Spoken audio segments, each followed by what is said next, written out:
शरीर त्यागने के बाद जीवात्मा अपने कर्मों के अनुसार स्वर्ग और नरक लोक जाती हैं। आज हम आपको गरुड़ पुराण में बताई गई वैतरणी नदी के बारे में बताने जा रहे हैं। वैतरणी नदी यमपुरी के मार्ग में पड़ने वाली एक नरकगामी नदी है, जिसकी यातनाएं बहुत भयानक बताई गई हैं। हिंदू धर्म में 18 पुराणों में से एक गरुड़ पुराण है, जिसमें भगवान विष्णु और पक्षीराज गरुड़ जी का संवाद विस्तार पूर्वक वर्णित है। गरुड़ पुराण में सनातन धर्म से जुड़ी कई सारी विधियों, नियमों, कर्मकांडों आदि के बारे में बताया गया है। इस पुराण में जीवन और मृत्यु का अटल सत्य भी बताया गया है और इसमें यह भी बताया गया है कि मृत्यु के बाद जीवात्मा जब शरीर त्यागती है तो उसे स्वर्ग और नरक लोक की प्राप्ति कैसे उसके किए गए कर्मों के अनुसार होती है। आज हम आपको इस गरुड़ पुराण के अनुसार वैतरणी नदी के बारे में बताएंगे। यह नदी दुष्ट और पाप कर्म करने वाले लोगों के लिए अति भयानक है। इसे पार करना मृत्यु के कष्ट से भी कई गुना अधिक कष्टकारी है। लेकिन सभी के लिए यह वैतरणी नदी इतनी कष्टकारी नहीं है।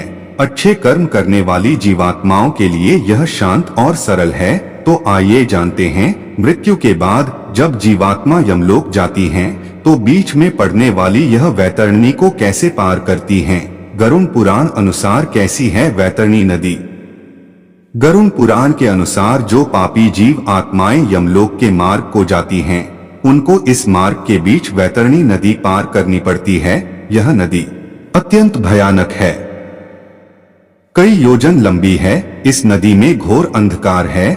आग की तरह खोलती हुई यह नदी अनेक प्रकार की दुर्गंध सहित पदार्थों से भरी हुई है। लाल रक्त से रहित इस नदी को पापी जीवात्माएं पार करने से घबरा उठती हैं। जिन लोगों ने जीवन भर दूसरों को सताया है, चोरी की है, मदिरा, शराब पीना का सेवन किया है, गुरुजनों का अनादर किया है, गलत कार्य किए हैं, गरीबों का हक मारा है, माँ बाप का अनादर किया है, गृहस्थ जीवन में रहते हुए पत्नी या पति से छल कपट किया है, मित्र के साथ धोखा किया है, दान पुण्य नहीं किया है, वेद शास्त्रों को पाखंड कहा है, देवताओं का अनादर किया है, निर्दोष जीव जंतुओं की हत्या की है और मांसाहार किया, पूजा यज्ञ गौदान जिसने नहीं किया है आदि अनेक प्रकार के पाप कर्म से रहित ऐसे लोगों को मृत्यु के पश्चात इस वैतरणी नदी को पार करना पड़ता है।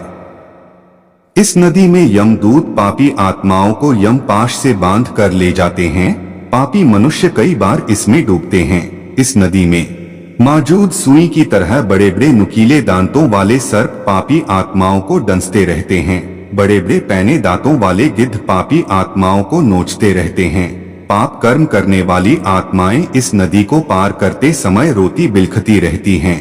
किसी को यमदूतों के यमपाश से बंध कर कील से खींचते हुए यह नदी पार करनी पड़ती है, तो किसी को डूबते डूबते इस नदी में ऐसी भयानक स्थिति में पापी प्राणी नरक की यातनाओं को सहते हुए कई बार बेहोश हो जाता है।